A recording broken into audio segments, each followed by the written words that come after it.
बुद्धाय जय भीम। हिंदी धम्म ग्रंथ पठन मालिका में मैं प्रणाली काटे आप सभी का स्वागत करती हूँ। बुद्ध और उनका धम्म। असित का आगमन। जिस समय बालक का जन्म हुआ उस समय हिमालय में असित नाम के एक बड़े ऋषि रहते थे। असित ने सुना कि आकाश स्थित देवता बुद्ध शब्द की घोषणा कर रहे हैं। उसने देखा कि वह अपने वस्त्रों को ऊपर उछाल उछाल प्रसन्नता के मारे इधर उधर घूम रहे हैं। वह सोचने लगा कि मैं वहां क्यों न जाऊं जहां बुद्ध ने जन्म ग्रहण किया है। जब असित ऋषि ने समस्त जम्बू द्वीप पर अपनी दृष्टि डाली तो देखा कि शुद्धोधन के घर में एक दिव्य बालक ने जन्म ग्रहण किया है और देवताओं की भी इतनी अधिक प्रसन्नता का यही कारण है। इसलिए वह महान ऋषि असित अपने भांजे नरदत्त के साथ राजा शुद्धोधन के घर आए और उसके महल के द्वार पर खड़े हुए। अब असित ऋषि ने देखा कि शुद्धोधन द्वार पर लाखों आदमियों की भीड़ एकत्रित है। वह द्वारपाल के पास गए और कहा, अरे जाकर राजा से कहो कि दरवाजे पर एक ऋषि खड़े हुए। द्वारपाल राजा के पास गया और हाथ जोड़कर विनती की, राजन, द्वार पर एक वृद्ध ऋषि पधारे हैं और आपसे भेंट करना चाहते हैं। राजा ने असित ऋषि के बैठने के लिए आसन की व्यवस्था की और द्वारपाल को कहा, ऋषि को आने दो। महल के बाहर आकर द्वारपाल ने असित से कहा, कृपया भीतर पधारे। असित ऋषि राजा के सामने उपस्थित हुए और उसे खड़े खड़े आशीर्वाद दिया। राजन, आपकी जय हो। राजन, आपकी जय हो। आप चिरकाल तक जिए और अपने राज्य पर धर्मानुसार शासन करें। तब शुद्धोधन ने असित ऋषि को साष्टांग दंडवत किया और उन्हें बैठने के लिए आसन दिया। जब उसने देखा कि असित ऋषि सुखपूर्वक आसीन है तो शुद्धोधन ने कहा, ऋषिवर, मुझे स्मरण नहीं है कि इसके पूर्व आपके दर्शन हुए हो।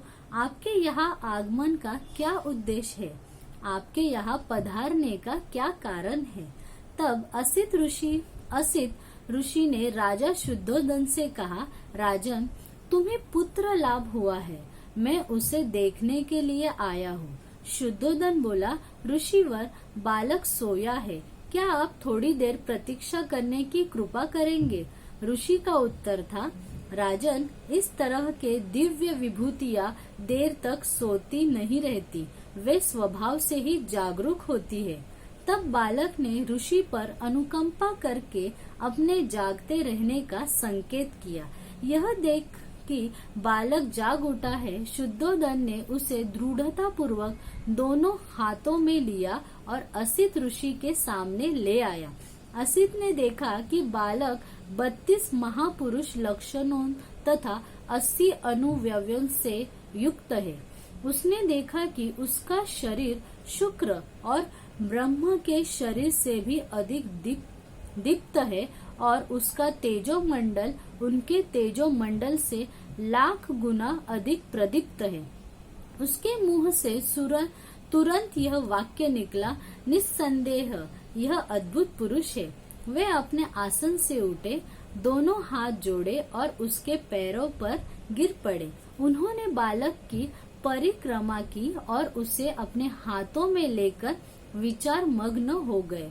असित ऋषि पुरानी भविष्यवाणी से परिचित थे कि जिसके शरीर में गौतम की तरह के 32 महापुरुष लक्षण होंगे, वह इन दो गतियों में से एक को निश्चित रूप से प्राप्त होगा, तीसरी को नहीं। यदि वह गृहस्थ रहेगा तो वह चक्रवर्ती नरेश होगा, लेकिन यदि वह गृहत्याग कर प्रव्रजित हो जाएगा तो वह सम्यक संबुद्ध होगा। असित ऋषि को निश्चय था कि यह बालक गृहस्थ नहीं बनेगा। बालक की ओर देखकर वह सिसकियां भर भर कर रोने लगा। शुद्धोधन ने देखा कि असित ऋषि सिसकियां भर भर कर रो रहा है उसे इस प्रकार रोता देखकर शुद्धोदन के रोंगटे खड़े हो गए। उसने असित ऋषि से निवेदन किया, ऋषिवर, आप इस प्रकार रो क्यों रहे हो? आंसू क्यों बहा रहे हैं? ठंडी सांस क्यों ले रहे हैं? मैं समझता हूँ कि बालक का भविष्य तो निर्विघ्न ही है। असित ऋषि ने राजा को उत्तर दिया, राजन, मैं बच्चे के लिए नहीं रो रहा हूँ, इसका तो भविष्य निर्विघ्न है। मैं अपने लिए रो रहा हूँ। ऐसा क्यों? शुद्धोदन ने पूछा।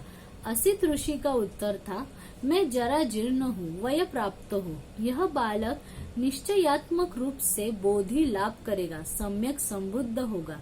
तदनंतर वह लोक कल्याण के लिए अपना धम्म चक्र प्रवर्तित करेगा, जो इससे पहले इस संसार में कभी प्रवर्तित नहीं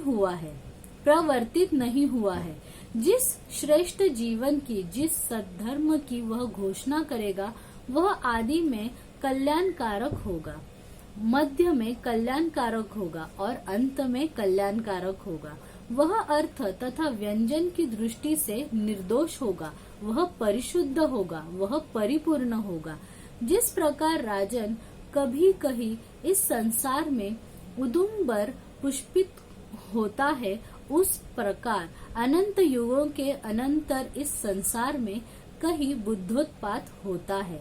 राजन, इसी प्रकार निश्चय से यह बालक बोधि प्राप्त करेगा, सम्यक संबुद्ध होगा और तदनंतर अनंत प्राणियों को इस दुखमय सागर के पार ले जाकर सुखी करेगा। लेकिन राजन, मैं उस बुद्ध को नहीं देख सकूंगा, इसलिए राजन, मैं इस दुख से दुखी हूँ और रो रहा हूँ।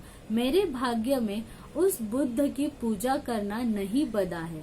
तब राजा ने असित ऋषि और उसके भांजे नाहक नरदत्त को श्रेष्ठ भोजन से संतर्पित किया और वस्त्र दान दे उनकी परिक्रमा कर वंदना की। तब असित ने अपने भांजे नालक को कहा, नरदत्त, जब कभी तुम्हें यह सुनने को मिले कि यह बालक बुद्ध हो गया है, तो जाकर शरण ग्रहण करना। यह तेरे सुख, कल्याण और प्रसन्नता के लिए होगा। इतना कहकर असित ने राजा से विदा ली और अपने आश्रम चला गया। महामाया की मृत्यु। 5वें दिन नामकरण संस्कार किया गया। बालक का नाम सिद्धार्थ रखा गया। उसका गोत्र गौतम था, इसलिए जनसाधारण में वह सिद्धार्थ गौतम से प्रसिद्ध हुआ। बालक के जन्म की खुशियां और उसके नामकरण की विधियां अभी समाप्त नहीं हुई थी कि महामाया अचानक बीमार पड़ी और उसके रोग ने गंभीर रूप धारण कर लिया। अपना अंत समय निकट आया जान उसने शुद्धोदन और प्रजापति को अपनी शैया के समीप बुलाया और कहा, मुझे विश्वास है कि असित ने मेरे बच्चे के बारे में जो भविष्यवाणी की है वह सच्ची निकलेगी। मुझे यही अफसोस है कि मैं इस वाणी को पूरा हुआ न देख सकूंगी। प्रजापति, मैं अपना बच्चा तुम्हें सौंप जाती हूँ। मुझे विश्वास है कि उसके लिए तुम उसकी माँ से भी बढ़कर होगी। मेरा बालक शीघ्र ही मातृहीन बालक हो जाएगा, लेकिन मुझे इसकी तनिक चिंता नहीं है। कि मेरे बाद यथा योग्य विधि से उसका लालन पालन नहीं होगा। अब दुखी न हो, मुझे मरने दे। मेरा अंत समय आ पहुंचा है। यमदूत मेरी प्रतीक्षा कर रहे हैं। इतना कहते कहते महामाया ने अंतिम सांस ले ली। शुद्धोदन और प्रजापति दोनों को भी बड़ा दुख हुआ। दोनों फूट फूट कर रोने लगे। जब सिद्धार्थ की माता का देहांत हुआ तो उसकी आयु केवल 7 दिन की थी। सिद्धार्थ का एक छोटा भाई भी था। उसका नाम था नंद।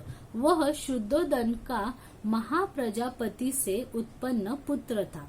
उसके ताया चाचा की भी कई संतानें थी। महानाम और अनिरुद्ध शक्कोदन के पुत्र थे तथा आनंद अमितोदन के। देवदत्त उसकी बुआ अमिता का पुत्र था। महानाम सिद्धार्थ की अपेक्षा बड़ा था और आनंद छोटा था। सिद्धार्थ उनके साथ खेलता खाता बड़ा हुआ। तो इस भाग ये पठन हम यहाँ ही समाप्त कर रहे। अगर मेरे पठन में आपको कुछ गलतियां नजर आती होगी तो कृपा करके मुझे क्षमा कीजिए। और हमारा यही उद्देश्य है कि बुद्ध और उनका जो धम्म है इसका ज्यादा से ज्यादा प्रचार हो, प्रसार हो। इसीलिए आप इसको जितने ज्यादा तरीके से शेयर कर सकते हैं उतना करो। तो इस वीडियो को लाइक करो, शेयर करो और कमेंट करो। नमो बुद्धाय, जय भीम।